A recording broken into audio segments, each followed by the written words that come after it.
Yahobu, Bapak Ibu Pendeta, Sinenge, Majelis dan warga Gereja Amin, ini adalah channel YouTube Sinode Gereja Amin.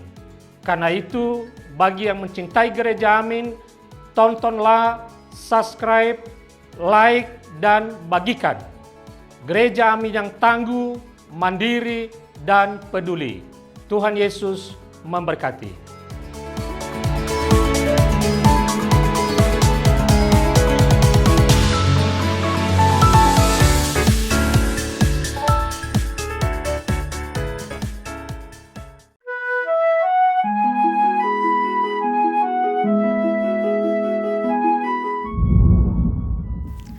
Sahabat TKB, bersyukur dapat kembali menyapa saudara melalui acara Wasiat Kekal berupa renungan firman Tuhan yang memandu kehidupan kita.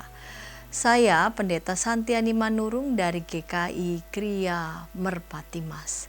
Renungan kita pada hari ini, Senin 16 Juni 2025 ditulis oleh Pendeta Yoce Handrikaruh dari GKI Kebonjati Bandung dengan judul Berpegang pada Hikmat yang dilandaskan pada Amsal 7 ayat 1-4. Dan yang akan menjadi pusat perenungan kita adalah Amsal 7 ayat 2-3.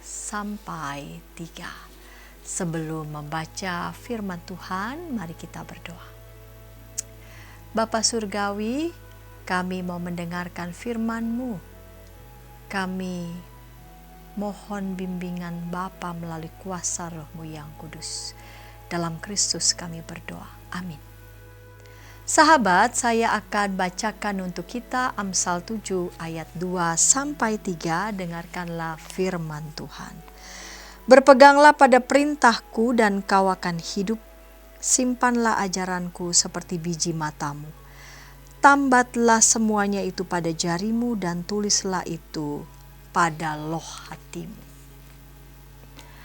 Sahabat, ada 3 aspek penting dalam sebuah proses belajar, yaitu aspek kognitif, afektif, dan psikomotorik.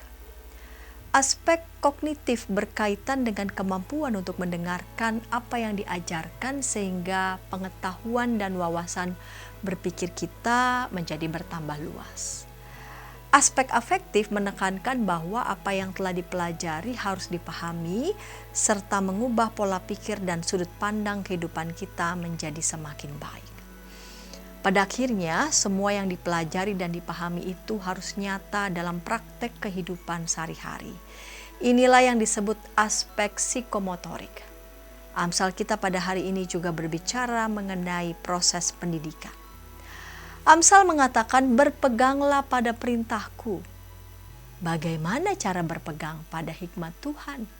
Pertama, simpanlah hikmat dalam hati. Artinya, pengajaran hikmat itu harus dipahami dan menjadi ukuran kebenaran dalam pengambilan keputusan. Meresap dalam hati dan pikiran kita. Kedua, simpan atau jaga hikmat seperti biji mata. Artinya, hikmat Tuhan haruslah menjadi cahaya yang menerangi dan memandu langkah kita. Ketiga, kenakan hikmat pada jari dan tuliskan pada loh hati. Hikmat Tuhan harus menjiwai setiap pekerjaan dan perbuatan yang kita lakukan. Sahabat, sebagai orang Kristen kita harus berpegang pada firman Tuhan. Kita bersedia mendengarkan, memahaminya, serta melakukannya. Proses belajar ini harus terus berlangsung sepanjang kehidupan kita. Itulah makna berpegang pada hikmat.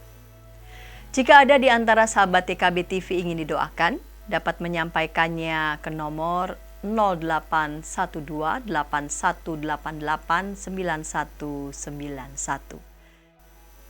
Mari kita berdoa.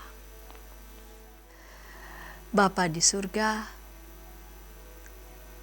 kami mau berpegang pada hikmat Tuhan.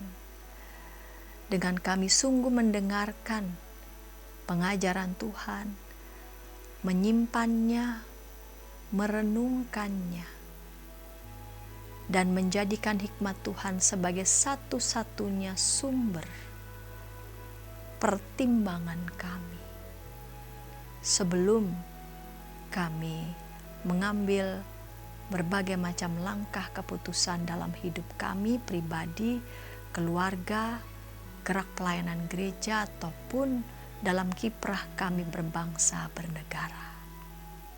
Terima kasih Bapa. Amin. Demikian renungan kita hari ini. Jangan lupa subscribe, like, dan bagikan kepada sahabat-sahabat kita yang lain. Tuhan memberkati.